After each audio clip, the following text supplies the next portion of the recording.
Okay welcome दोस्तों। तो lecture number 4 में आपका स्वागत है। लिबरलाइजेशन हमने बहुत ही अच्छे से समझा। अब हम जाएंगे प्राइवेटाइजेशन की ओर। बहुत ही इंपॉर्टेंट कंसेप्ट है जिसमें आपको नवरत्नस करके कोई कंपनीज दिखेंगे, जिसके मैंने यहाँ पे बहुत ही इमेजेस, अच्छे इमेजेस निकाल के रखे हैं ताकि आपको सारे कंपनीज के नाम याद रह जाए। जैसे कि इंडियन ऑयल हो गया, ONGC ये नाम सुना होगा, HP हिंदुस्तान पेट्रोलियम ये नाम आपने सुना होगा, भारत पेट्रोलियम सुना होगा, देन विदेश संचार निगम लिमिटेड मे बी आप फर्स्ट टाइम सुन रहे होंगे। ऐसे अलग अलग कंपनीज के नाम है। ये कंपनी का क्या रोल था, कैसे है, मे बी आपको अभी हिंदुस्तान पेट्रोलियम, भारत पेट्रोलियम ये तो याद भी रह गया होगा, राइट। सो डोंट वरी, हम लोग धीरे धीरे करके सारी बातें समझेंगे कि प्राइवेटाइजेशन करना क्यों जरूरी हो गया था 1991 के बाद करके, बराबर। Yes sir. तो चलो प्राइवेटाइजेशन पे आते हम लोग। पहले तो मुद्दा यह है कि हमको जो कंसेप्ट है, जैसे आपको लिबरलाइजेशन समझा था, इकोनॉमिक फ्रीडम, तो उनका मतलब पहले समझो, फिर आप देखो कि क्या मेजर्स लिए गए। तो वैसे ही प्राइवेटाइजेशन क्या है उसको हम बहुत ही शांति से पढ़ेंगे। सबका ध्यान बोर्ड पे होना चाहिए। चलो पहला point, meaning. Privatisation means transfer of ownership. क्या कहा है, क्या ट्रांसफर किया? ओनरशिप। देखो यहां तक ध्यान से समझेगा, मुझे पता है बहुत ही इजी है, लेकिन हमको लॉन्ग टर्म वो दिमाग में रिटेन हो जाना चाहिए। What do you mean by privatisation? Transfer of ownership from public to private sector. बस पहला पॉइंट खत्म सर। क्या हो गया सर? गवर्नमेंट अगर काम नहीं कर रहा है, पब्लिक सेक्टर अगर काम कर नहीं रहा है, तो तुम कितने दिन उसको संभाल के रखोगे? अब टाइम आ गया कि आप वो ट्रांसफर कर दो। किधर? प्राइवेट सेक्टर के पास। समझ रहा है क्या sir? Yes, privatisation means transfer of ownership from public sector to private sector. सबका लर्न हो जाना चाहिए बात। इन द ब्रॉडर सेंस, अगर मैं बड़े सेंस में अगर से देखूं, it means introduction of private management and control with और विदाउट चेंज। अब क्या हो गया भाई, हमने इंट्रोडक्शन कर दिया किसका? प्राइवेट मैनेजमेंट का, प्राइवेट सेक्टर का control in the ownership of public enterprises. भले पब्लिक इंटरप्राइजेस है आपकी, भले पब्लिक कंपनी है, लेकिन उस पर ओनरशिप किसका आ गया? मैनेजमेंट किसका आ गया? कंट्रोल किसका आ गया सर? प्राइवेट enterprise का। yes sir. In simple word, privatization refers to process that reduce the involvement of the public sector and increase that of private sector in economic activities. Sir घुमा फिरा के वही बात उन्होंने कही है। पहले लाइन पे सब क्लियर था कि पब्लिक सेक्टर से प्राइवेट सेक्टर के पास आ जाएगा। इन सिंपल वर्ड पहले ब्रॉड सेंस में बात की। देखो कैसे कंटेंट बनाया, पहले मतलब बताया, मीनिंग स्टार्ट हुआ पहला लाइन, दूसरा बोला इन ब्रॉड सेंस, तीसरा बोला इन सिंपल वर्ड्स। तो सिंपल वर्ड याद रखो ना। क्या? Privatisation refers to process that reduce. किसका इन्वॉल्वमेंट रिड्यूस कर रहे हैं सर? पब्लिक सेक्टर का। एंड किसका इन्वॉल्वमेंट बढ़ाना चाहते हैं, इंक्रीज करना चाहते हैं? प्राइवेट सेक्टर का इन इकोनॉमिक एक्टिविटी। समझ गया? प्राइवेटाइजेशन का मतलब इतना ही था कि आप पब्लिक सेक्टर का इन्वॉल्वमेंट कम कीजिए, प्राइवेट सेक्टर का इन्वॉल्वमेंट बढ़ा दीजिए करके।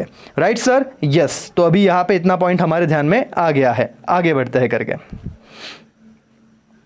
ओके नाउ सर इतना ही था? यस, प्राइवेटाइजेशन इतना ही था। अब इसके मेजर्स है, मेजर्स टेकन फॉर प्राइवेटाइजेशन। अब हर एक पॉइंट हम अच्छे से पढ़ेंगे क्या है और समझेंगे भी। पहला है डिसइन्वेस्टमेंट। यस सर, पहला पॉइंट कुछ बताओगे इसका इमेज? यस, ये रहा डिसइन्वेस्टमेंट। ये देखो यहाँ पे आपको दिख रहा होगा। समझा क्या क्या होता है सर? ये पढ़ के समझते हैं, बताता हूँ। इट इज द एक्ट, एक ऐसा काम है, it is the act of selling shares of sick public sector unit to the private sector. अगर आपके पब्लिक सेक्टर कंपनी ने अच्छे से काम नहीं किया, तो उसके शेयर्स उस कंपनी को हम सेल कर देंगे। किसकी ओर? प्राइवेट सेक्टर को, ताकि वो तो भी अच्छे से कल चला पाए उसको। For example disinvestment of Maruti, ITDC hotel, IPCL, VSNL etcetera. दोस्तों अलग अलग कंपनी ने, ये देखो एयर इंडिया, मतलब गवर्नमेंट जिसको अच्छे से नहीं चला पाई भाई, वो क्या हो गया था? अब वो ऐसे काम हो गया था कि अब गवर्नमेंट को खुद की जेब से पैसा डालना पड़ रहा है, प्रॉफिट तो मिल ही नहीं रहा। अब क्या करे भाई? बेटर है सेल कर दो। कोई प्राइवेट बंदा आएगा, प्राइवेट ऑर्गेनाइजेशन आएगा, वो खरीदेगा, अपने कुछ चेंजेस करेगा, नया टेक्नोलॉजी लगाएगा और मे बी उसको प्रॉफिट में लेके जाएगा। समझ में आ रहा है क्या? ये देखो आपको कुछ प्रीवियस गवर्नमेंट का दिख रहा है। डिसइन्वेस्टमेंट मतलब buy this share at reasonable price, you can not buy क्या राइस दाल वेजिटेबल ऑलवेज वगैरह कुछ तो दिया। एनीवेज मुद्दा ये था कि वो क्या कर रहे हैं, public sector undertakings, air India जैसे एक पब्लिक सेक्टर था उसको बेच दिया, सेल करने के लिए ला दिया। कौन लेगा? प्राइवेट सेक्टर लेंगे और उसे और अच्छे से चलाएंगे मे बी और प्रॉफिट कमाएंगे। सर प्राइवेट सेक्टर एडवर्टीजमेंट करने के लिए रेडी है, प्राइवेट सेक्टर क्वालिटी पे ध्यान दे रही है, प्राइवेट सेक्टर मेहनत कर रहा है, प्राइवेट सेक्टर अलग अलग जुगाड़ कर रहा है, क्यों? अपने बिजनेस को चलाने को। उसके एम्प्लॉय वो नहीं काम कर रहे, निकाल दे रहा है। लेकिन पब्लिक सेक्टर में तो आपको पता ही है भाई, क्या पेमेंट आ रहा है, विषय छोड़ दो। मे भी ऐसे होता, अभी ऐसे ना हो, लेकिन पहले हुआ करता था। डिसइन्वेस्टमेंट मतलब क्या भाई, सेल कर दो प्राइवेट वालों को, खत्म। दूसरा डाइवर्सिफिकेशन, क्या? D reservation policy. The industrial, क्या है? द इंडस्ट्रियल पॉलिसी कौन सा ईयर है sir? 1956। Reserve 17 industry for the public sector. मैंने आपको पिछले लेक्चर में ही बताया था, पिछले मतलब सेकंड लेक्चर में आई थिंक सो। 17 इंडस्ट्री को क्या रखा था? रिजर्व रखा गया था। कौन सी पॉलिसी? पुरानी पॉलिसी। कब आया था? 1956 में। लेकिन अब हम 1991 में कौन सी पॉलिसी पढ़ रहे हैं? न्यू इकोनॉमिकल पॉलिसी पढ़ रहे हैं। NEP, new economic policy, reduce this number two 8। पहले 17 हुआ करते थे, न्यू इकोनॉमिक पॉलिसी ने कितने नंबर पे ला दिया? ऐसी कितनी इंडस्ट्रीज है जो रिजर्व है पब्लिक के लिए? अब 8। ग्रेजुअली 3 एंड देन 2, फिर इसका रिडक्शन कितना हुआ? 3, एंड बाद में अभी फाइनली कितने सेक्टर्स को रखा है? 2। याद आ रहा है क्या? वो न्यूक्लियर वगैरह, रेलवेज वगैरह मैंने कहा था। Okay, at present only railway, transport and atomic energy are reserve for the public sector. Sir कुछ भी नहीं था, आपको सिर्फ हेडिंग याद करना है। क्या हेडिंग है? D reservation policy. Sir already second lecture में पढ़ा था, तो देखो एग्जाम में क्वेश्चन तो आएगा। और दोस्तों ऑल ओवर महाराष्ट्र ये चैप्टर बच्चों को बहुत तकलीफ देता है, क्योंकि सर याद ही नहीं रह रहा है बच्चों को। और मैंने आपको पहला पॉइंट जो बताया क्या था, जो डिसइन्वेस्टमेंट था, उसमें क्या कर रहे? सेल कर रहे share of which company? Sick company, बीमार कंपनी अगर मैं बोलूं तो, राइट? जो अच्छे से अभी पब्लिक कंपनी काम नहीं कर पा रही, भाई प्राइवेट को भेज दो, प्राइवेट वालों उसका भला करे। सर दूसरा डिरिजर्वेशन पॉलिसी, 1956 की पॉलिसी ने 17 इंडस्ट्री को गवर्नमेंट के लिए रिजर्व रखा था, फिर वो 8 पे आ गए, फिर वो 3 पे आ गए, फिर वो अल्टीमेटली 2 पे आए। 2 कौन से? रेलवेज एंड आपने देखा था ऑटोमिक एनर्जी वाला, मैंने बताया था अभी भी वो रिजर्व है, वो प्राइवेट लोग उसमें घुस नहीं सकते।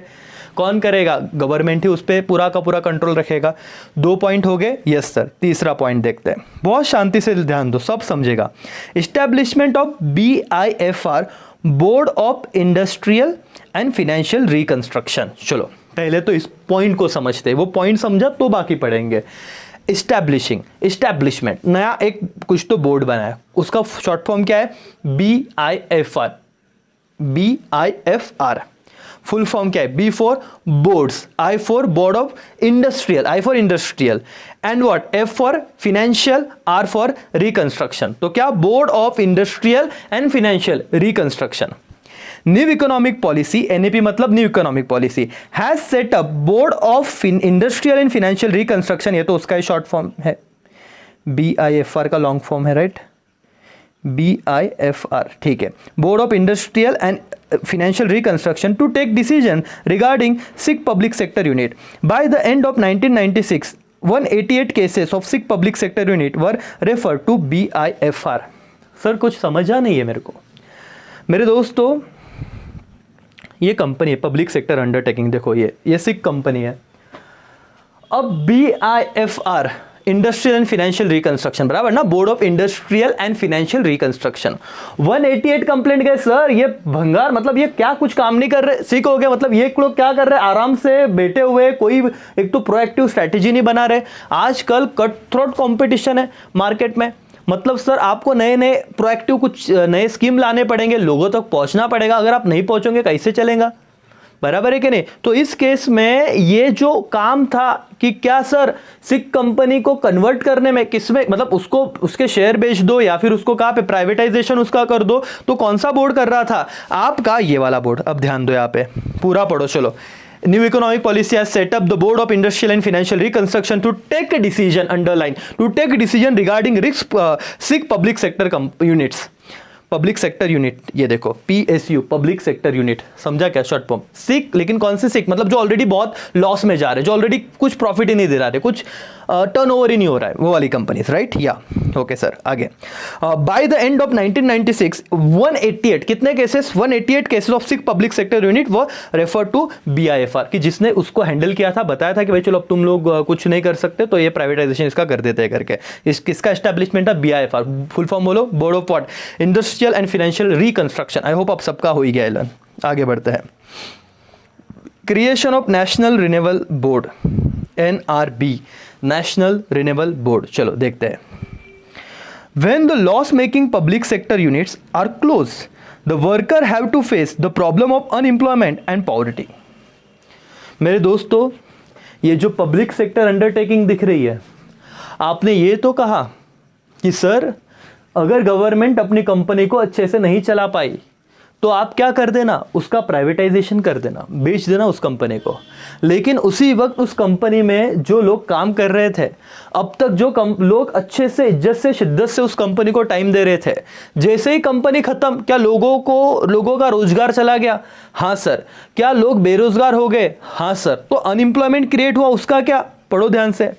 When the loss making public sector units are closed, जब बंद हो जाते हैं, The workers have to face the problem of unemployment and poverty, गरीबी, भूखमरी, इसका उनको सामना करना पड़ता था।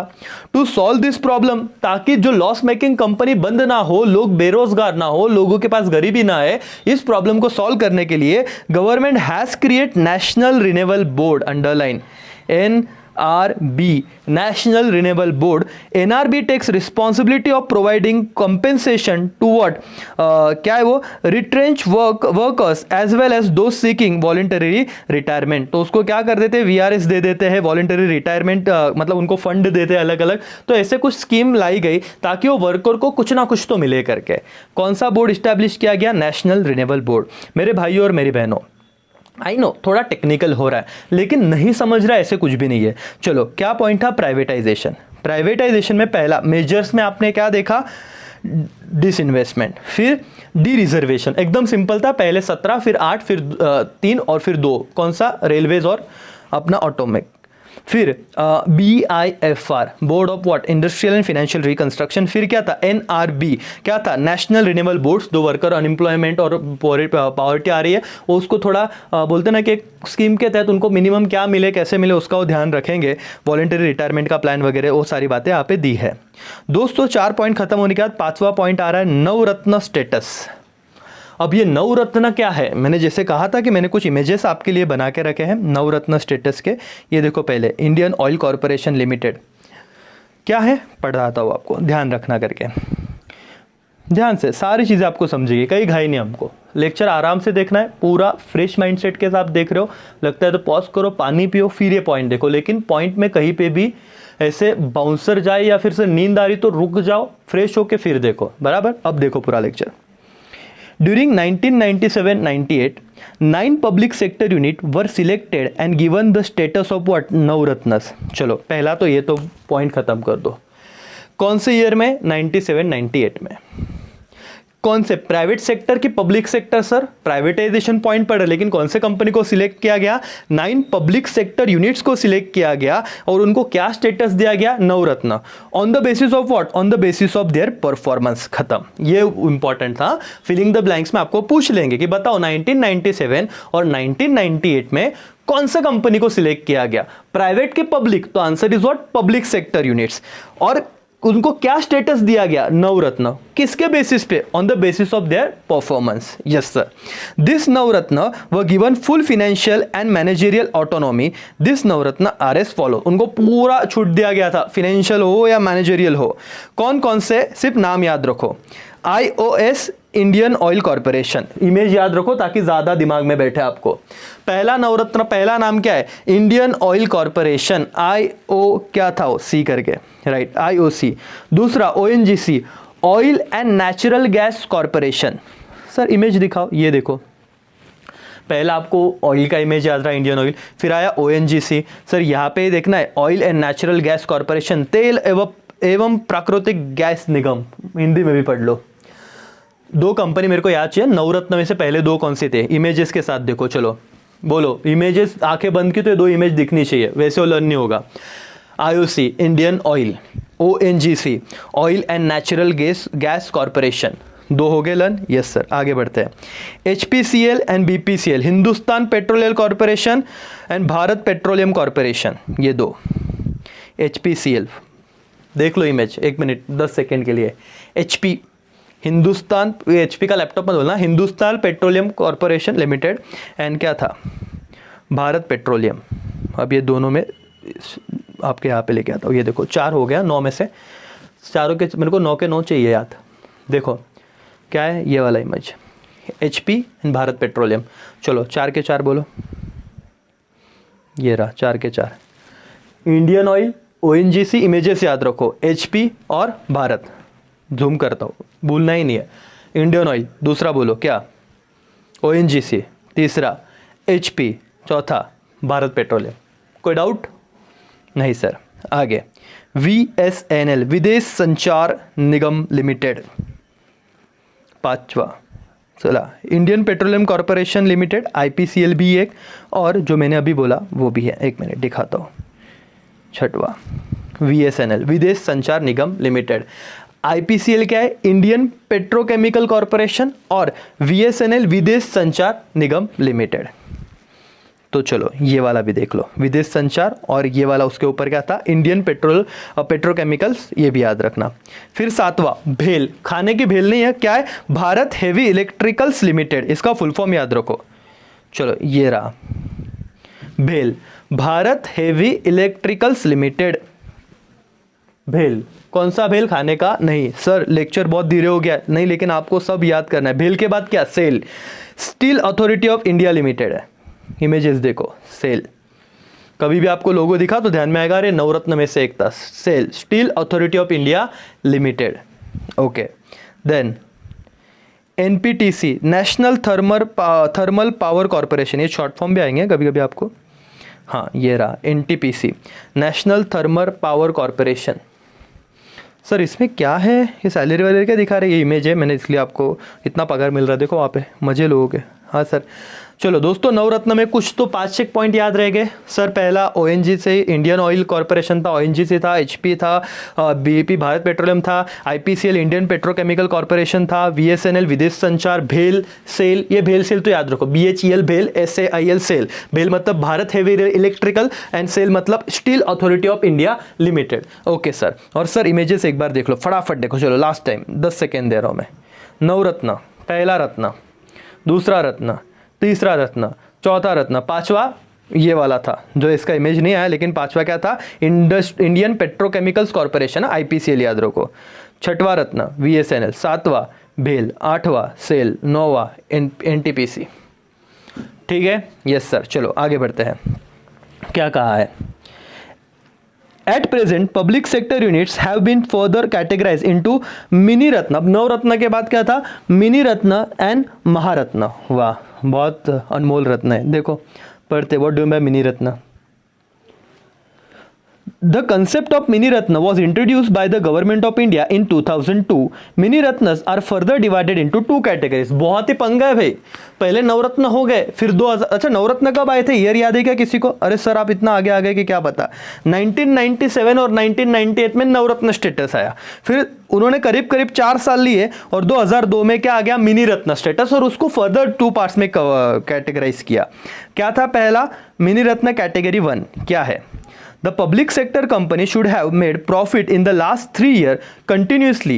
The pre-tax profit, pre-tax मतलब टैक्स देने से पहले वाला profit, should have been 30 crores or more at least one of the 3 year. दोस्तों आपको पूछा जाएगा ये सवाल, और बहुत ही शांति से कंसेप्ट समझिएगा। मिनी रत्न मतलब क्या, द कंसेप्ट ऑफ मिनी रत्न पहले तो इंट्रोड्यूस कब हुआ, 2002 में। उसको कैटेगराइज किया गया 2 कैटेगरी, कैटेगरी 1, कैटेगरी 2 मिनी रत्न की। पहला category, public sector company should have made profit at least last 3 continuous year में उन्होंने टैक्स देने के पहला प्रॉफिट कितना होना चाहिए था, 30 करोड़ और more in list at least of the at least one of the 3 years, मतलब 3 साल में से कोई भी एक साल में अगर 30 करोड़ से ज्यादा प्रॉफिट दिया, टैक्स देने के बाद कि टैक्स देने से पहले, प्री टैक्स प्रॉफिट मतलब टैक्स देने से पहले। तो मुझे बताओ टैक्स देने से पहले अगर 30 करोड़ से ज्यादा प्रॉफिट है कोई भी पिछले 3 साल में से 1 साल, तो कौन सा इसमें चला जाएगा, mini Ratna category 1। But mini Ratna category 2 क्या है सर, बहुत सिंपल है। Public sector company can called as a mini ratna category 2 if it's continuously made profit for last 3 years as well as it has positive net worth। पिछले 3 साल में अगर उन्होंने continuous profit कमाया है और उसका नेटवर्थ भी पॉजिटिव है, तो उसको क्या कहा जाएगा, मिनी रत्न कैटेगरी 2। वाह, सिर्फ यहाँ पे 30 करोड़ या 40 करोड़ से स्पेसिफिक लिमिट नहीं दिया है। कैटेगरी 1 में स्पेसिफिक लिमिट था, कैटेगरी 2 में स्पेसिफिक लिमिट नहीं है।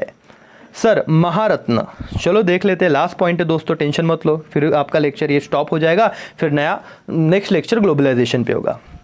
The Maharatna category for central public sector enterprises CPSE central public sector enterprises was introduced in 2009 with the objective to empower mega क्या central public sector enterprises to expand their operation and emerge global giant और become Indian multinational companies. बड़े बड़े companies को एक साथ लाना, उसका बहुत सारा एक्सपांशन होगा, अलग अलग बड़े बड़े कंपनीज उसके साथ जुड़ेंगे, इसलिए उसको महारत्न कह दिया है करके। ठीक है दोस्तों, ज़्यादा कुछ था नहीं, वन टाइम रीडिंग है, अभी आप इतना पढ़ लो करके, ज़्यादा कुछ है नहीं। CPSE का फुल फॉर्म देखो, मल्टीनेशनल कंपनी का फुल फॉर्म आप समझ लो, MNC multinational company, Indian multinational companies, वो महारत्न वगैरह उन्होंने दे दिया है। तो यहाँ पे हमने प्राइवेटाइजेशन रोका, मतलब खत्म करते हैं। हमने पहले मीनिंग देखा, मेजर्स देखे, मेजर्स में 5 पॉइंट है, 5वां पॉइंट का है आपका नवरत्न का, और उसको 2 पॉइंट में मिनी रत्न, और आपका क्या कहा महारत्न करके। ठीक है, तो यहाँ पे हम रुकते हैं, नेक्स्ट लेक्चर में हम देखेंगे ग्लोबलाइजेशन। तब तक के लिए बाय बाय, टेक केयर, पढ़ते रहो, रिवाइज करते रहो, और कोई भी कहीं पे भी हमको एक बोलते ना कि एकदम ढिलाई नहीं रखनी है, पूरा कॉन्सेंट्रेशन और मोटिवेशन रखना है करके। चलो मिलते हैं नेक्स्ट सेशन में, तब तक के लिए बाय बाय, टेक केयर, जय हिंद, जय भारत।